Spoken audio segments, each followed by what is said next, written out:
Bismillahirrahmanirrahim. Assalamualaikum warahmatullahi wabarakatuh. Alhamdulillahi rabbil alamin. Nahmaduhu wa nasta'inuhu wa nastaghfiruh. Wa na'udzu billahi min syururi anfusina wa min sayyiati a'malina. May yahdihillahu fala mudilla lahu wa may yudlil fala hadiya lahu. Asyhadu an la ilaha illallah wahdahu la syarika lah, asyhadu anna Muhammadan abduhu wa rasuluhu, amma ba'du. Hadirin wahdatul iman, sidang salat Isya yang saya hormati, di dalam kitab Tarjih Muhammadiyah, di saat membahas masalah as-saum, puasa, ada judul kecil yang disebut dengan Fadailul Amal namanya. Amalan-amalan yang tidak pernah Nabi tinggalkan ketika Rasulullah sallallahu alaihi wasallam memasuki bulan suci Ramadan dari awal sampai akhir. Amalan-amalan itu di dalam kitab Tarjih berkisar pada 4 hal. Yang pertama adalah fa'aksirus sadaqah namanya. Jadi di dalam bulan suci Ramadan itu, dari tanggal 1 sampai akhir bulan suci Ramadan itu, Rasul senantiasa mewanti-wanti kepada sahabat agar senantiasa memperbanyak sedekah. Fa'aksirus sadaqah namanya. Metode Nabi dalam bersedekah itu, hadirin, adalah bersifat berkesinambungan. Hari ini Nabi bersedekah, besok bersedekah, lusa bersedekah, begitu seterusnya. Tidak hari ini bersedekah dalam jumlah yang banyak, kemudian besoknya tidak, besoknya tidak. Tidak begitu yang dilakukan Nabi. Tapi dalam kalimat fa'aksirus sadaqah itu adalah secara berkesinambungan yang dilakukan oleh Nabi dan para sahabat. Suatu ketika Rasul ditanya oleh sahabat, suila Rasulullah sallallahu alaihi wasallam, ditanya Rasul sallallahu alaihi wasallam oleh salah seorang sahabat tentang bersedekah. Fi ayyi sadaqatin ya Rasulullah? Pada saat apa posisi bersedekah itu yang paling bagus ya Rasul? Faqala, lalu Nabi menjawab, as-sadaqatu fi Ramadan. Bersedekahlah Anda pada bulan suci Ramadan secara berkesinambungan. Hadirin. Nah, ini yang termasuk juga dalam amalan-amalan yang tidak pernah ditinggalkan Nabi selama dalam bulan suci Ramadan yang pertama. Yang kedua adalah amalan itu wa mudarasatil Quran namanya. Jadi Rasul dengan para sahabat senantiasa mendaras Al-Quran, tidak disesuaikan dengan kesempatan kita, tidak diukur dengan kesempatan kita, tapi memang seolah-olah Rasul memaksakan dan para sahabat untuk senantiasa mendaras Al-Quran itu. Sehingga kita tidak pernah tahu, hadirin, berapa kali Rasul khatam pada bulan suci Ramadan itu. Dan inilah yang termasuk kepada amalan-amalan yang di dalam kitab Tarjih disebutkan tidak pernah ditinggalkan oleh Nabi. Itu yang kedua. Yang ketiga, wa qiyamul lail. Nah, wa qiyamul lail dalam pekerjaan ini, dalam perbuatan ini adalah tertuju kepada solat tarawih. Jadi di saat seorang muslim melakukan ibadah puasa, maka sangat dianjurkan oleh Rasul agar tidak pernah meninggalkan solat tarawih oleh Nabi. Berapa rakaat? Bersumber kepada hadis Aisyah adalah 11 rakaat. Arba'an wala tas'al an husnihinna wa tulihinna. Kata Aisyah, jangan pernah engkau tanya bagaimana bagusnya bacaan Rasul, panjangnya bacaan Rasul di saat melaksanakan solat 4 rakaat itu. Summa sallu arba'an, kata Aisyah, kemudian Nabi setelah itu melakukan kembali salat tarawih itu 4 rakaat. Sama redaksi hadisnya, wala tas'al an husnihinna wa tulihinna, kata Aisyah. Jangan kau pernah bertanya bagaimana bagusnya bacaan Rasul, bagaimana panjangnya bacaan Rasul. Baru setelah selesai 4 rakaat itu, Aisyah menyampaikan wasallu salasan. Kemudian Nabi melaksanakan 3 rakaat. Jadi persis yang disampaikan oleh Aisyah adalah 11 rakaatin. 11 rakaat. Hadirin iwatul iman, dalam sisi ini ulama berbeda pendapat hadirin, tentang metodologi pelaksanaannya. Ada yang secara konsisten dengan hadis yang disampaikan oleh Aisyah, arba'an wa salasan. 4, 4, 3. Metode Rasul, kata Aisyah. Disampaikan oleh Aisyah. Sehingga secara tekstual dalam hadis ini adalah salat tarawih yang dilakukan Rasul itu adalah 4, 4, 3. Lalu bagaimana dengan orang yang melaksanakan salat 2 rakaat, masna. Hadisnya bersumber dari Ibnu Umar. Dikatakan dalam hadis Ibnu Umar itu, salatul laili wan nahar masna. Salat malam itu, kata Ibnu Umar, adalah 2. Nah, dalam hadis Ibnu Umar ini hadirin yang berbahagia, tidak terbatas, sebenarnya tidak terbatas. Dalam redaksi hadis secara tekstual dikatakan masna. Berapa masna itu tidak dijelaskan dalam hadis itu.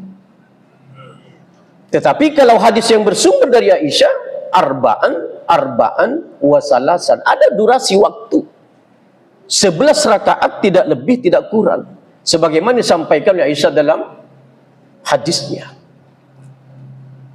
Gitu. Ada pemahaman hadirin yang berbahagia bahwa arba'an yang dilakukan Rasul, yang disampaikan oleh Aisyah itu hadisnya, metodologi pelaksanaannya itu adalah katanya 2, lalu Rasul berdiri lagi 4 rakaat, 2. Ada yang mengatakan begitu. Padahal dalam hadis ini secara tekstual adalah qat'i namanya hadirin. Jelas sekali. Arba'an wa salasa. Andai kata Rasul melakukan dalam 4 rakaat itu 2, pasti disampaikan oleh Aisyah. Ini kan tidak. Arba'an wa salasa. Karena itu hadirin, secara tekstual hadis yang bersumber dari Aisyah ini tidak boleh kita bedah. Harus kita laksanakan sesuai apa yang disampaikan oleh Aisyah dalam hadis itu. 4, 3. Tidak boleh 2, 3. Kalau hadis Aisyah ini. Kalau kita mau 2, 3. Artinya kita berpandu kepada hadis yang bersumber dari Ibnu Umar. Bukan berpandu kepada hadis yang bersumber dari Aisyah. Tidak mengapa. Dua-duanya hadis itu dikatakan hada hadisun sahih. Hadis itu adalah hadis yang sahih. Mau 2, 3, mau 4, 3, sama sahihnya hadisnya. Antara hadis yang bersumber dari Aisyah dengan hadis yang bersumber dari Ibnu Umar. Tapi jangan hadis yang dari Aisyah ini kemudian dibedah. Metodologi Rasul dalam melaksanakan 4 itu bukan 4, 3 langsung, tidak. Enggak bisa, kita butuh hadis hadirin. Kalau ada yang mengatakan bahwa 4, 3 yang dilakukan Nabi itu dilakukan 2 oleh Nabi, harus ditunjukkan hadisnya. Mana hadis yang mengatakan bahwa hadis yang bersumber dari Aisyah itu dilakukan dua-dua oleh Nabi. Tidak ada, Pak. Tetapi kalau kita mau kepada dua, masna-masna, hadisnya bersumber dari Ibnu Umar. Jadi nggak mengapa hadirin, 4-4-3 atau 2-2-2-2-3. Dan inilah yang tidak pernah ditinggalkan oleh Nabi yang ketiga. Ya. Nah, hadirin yang berbahagia, ketika hadis yang bersumber dari Ibnu Umar itu, salatul laili wan nahari masna-masna, tidak ada batasannya. Nah, ini masalahnya. Sehingga kemudian para ulama muncul beberapa pendapat. 2-2-2 itu boleh 11 rakaat, dibatasi oleh hadis yang bersumber dari Aisyah, tapi metodologi pelaksanaannya adalah bersumber dari Ibnu Umar. Ada juga yang menyampaikan sampai kepada 23. Karena hadis masna-masna yang bersumber dari Ibnu Umar itu memang nggak dibatas. Hanya dikatakan salatul laili wan nahari masna-masna. Tetapi batas akhirnya itu tidak disebutkan. Sehingga berbeda pendapatlah pemahaman para ulama. Bahkan di Arab Saudi, hadirin, di Arab Saudi 23 tuh. Dulu ya, tahun ini, Bapak Ibu, tahun ini di Arab Saudi melakukan sholat tarawih 13 rakaat, Pak Ibu. Tidak 11 rakaat, tidak 23 rakaat, sebagaimana yang biasa dilakukan oleh Arab Saudi pada tahun-tahun sebelumnya. Tidak juga 43 rakaat. Tapi 13 rakaat mulai tahun ini sudah difatwakan oleh Kementerian Agamanya oleh Arab Saudi. Dalil apa yang dipakai? Nah, kalau berpandu kepada hadis Aisyah, ya mungkin. Karena Aisyah mengatakan arba'an wasalasan. Pemahaman kita adalah istimbat hukum yang dipakai oleh Arab Saudi sekarang dengan 13 rakaat itu adalah hadis yang bersumber dari Ibnu Umar. 2-2-2-2-3. Karena Ibnu Umar memang tidak membatas hadis itu.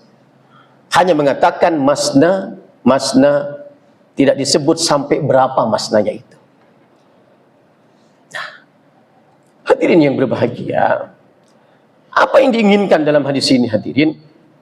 Mari kita jalani sesuai dengan keyakinan kita. Yang berpandu kepada hadis Aisyah silakan 4-4-3. Yang berpandu kepada hadis Ibnu Umar silakan 2-2-2 dengan durasi waktu yang tidak dibatas. Kenapa harus 11 rakaat umpamanya? Berarti batasnya itu bersumber kepada hadis Aisyah, tapi masnanya itu bersumber kepada hadis Ibnu Umar. Welcome, tidak mengapa. Karena semua hadis itu adalah sahih.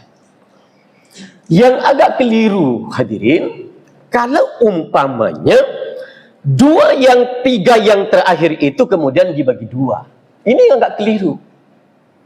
Sebab yang namanya witir, kalau tidak 3, pasti 1.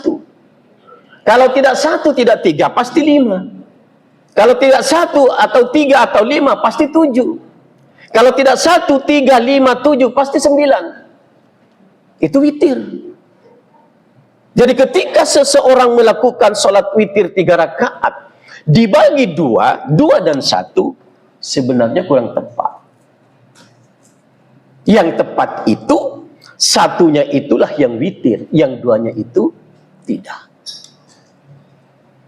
3 hadirin.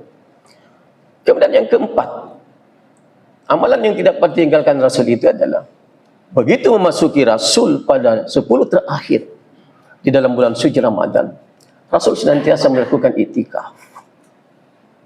Nah, pemahaman itikaf inilah yang kemudian terpecah menjadi 2 pemahaman para ulama. Ada yang mengatakan harus konsisten sebagaimana yang dilakukan Nabi dalam durasi waktu 24 jam. Karena Nabi betul memang begitu. Metodologi Rasul begitu pada tanggal 20 Ramadan. Begitu masuk masjid di malam harinya, Nabi nggak keluar lagi. Betul itu. Nabi beriktikaf selama 24 jam. Sampai datang nanti Idul Fitri. Waktu subuh, setelah sholat subuh Idul Fitri, Rasul baru keluar di dalam masjid. Nah, ketika kita tarik pemahaman itu dalam perspektif kekinian, agak susah hadirin. Agak susah. 24 jam itu agak susah bagi orang yang memiliki kesibukan pada siang hari Ramadannya, tetapi kemudian pada malam hari Ramadannya mereka melakukan iktikaf. Hal inilah yang menjadikan perbedaan itu. Ada yang mengatakan boleh, ada yang mengatakan tidak. Tarjih, kitab tarjih membolehkan, Pak.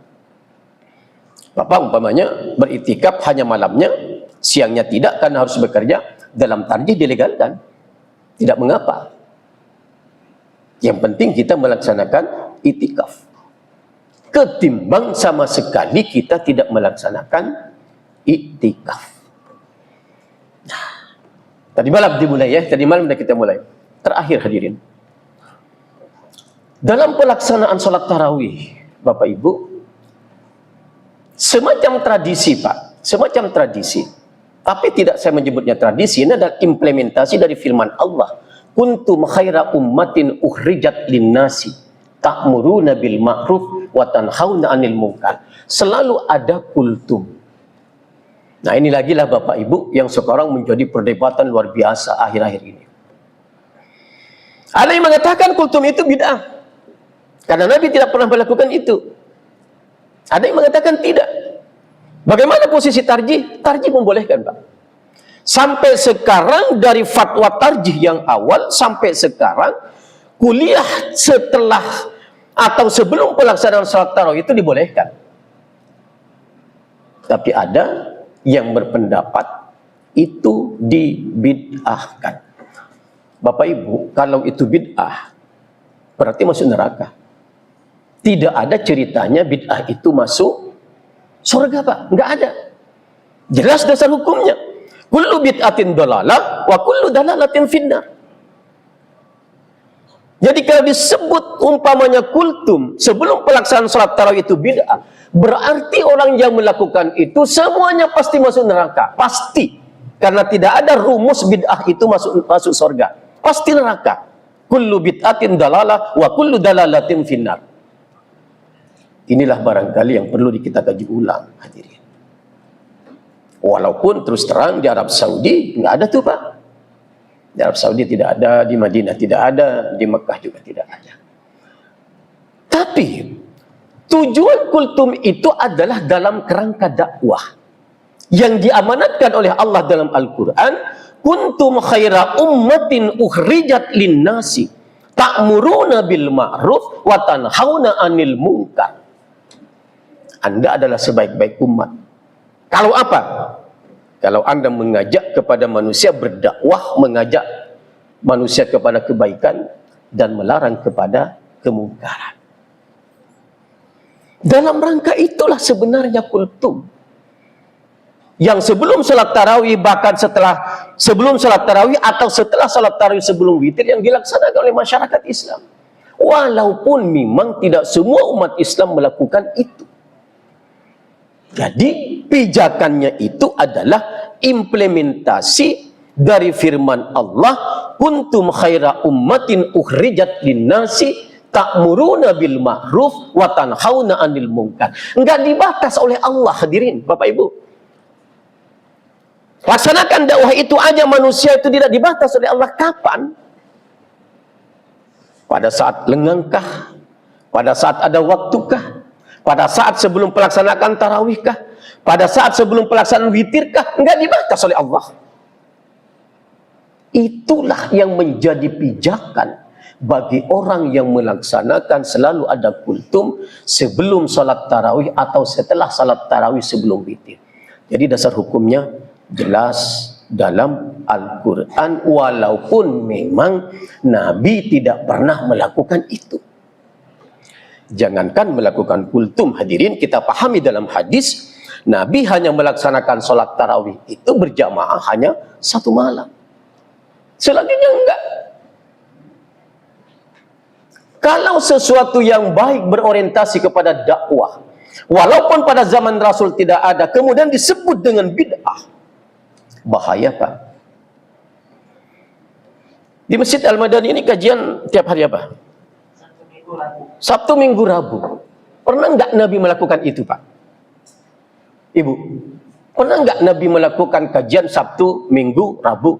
Nggak ada, Pak. Apa itu disebut bid'ah? Tidak, Pak. Kerangkanya adalah kerangka dakwah. Sama dengan kultum. Ini dipelesetkan ini, Pak. Kultum, kuliah terserah antum, katanya, Pak. Ada yang mempelesetkan begitu. Hebat tuh orang. Luar biasa. Kuliah terserah antum, katanya. Karena dia membid'ahkan adanya kultum sebelum pelaksanaan salat tarawih. Bapak, Ibu, ini dalam rangka kita berdakwah.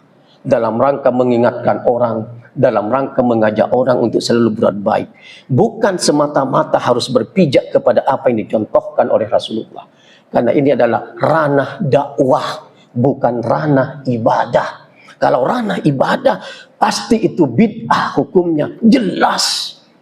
Karena Rasul tidak pernah mencontohkan. Tapi dalam kerangka dakwah, maka ulama-ulama, hampir ulama lebih banyak membolehkan ketimbang yang tidak membolehkan. Terima kasih. Assalamualaikum warahmatullahi wabarakatuh.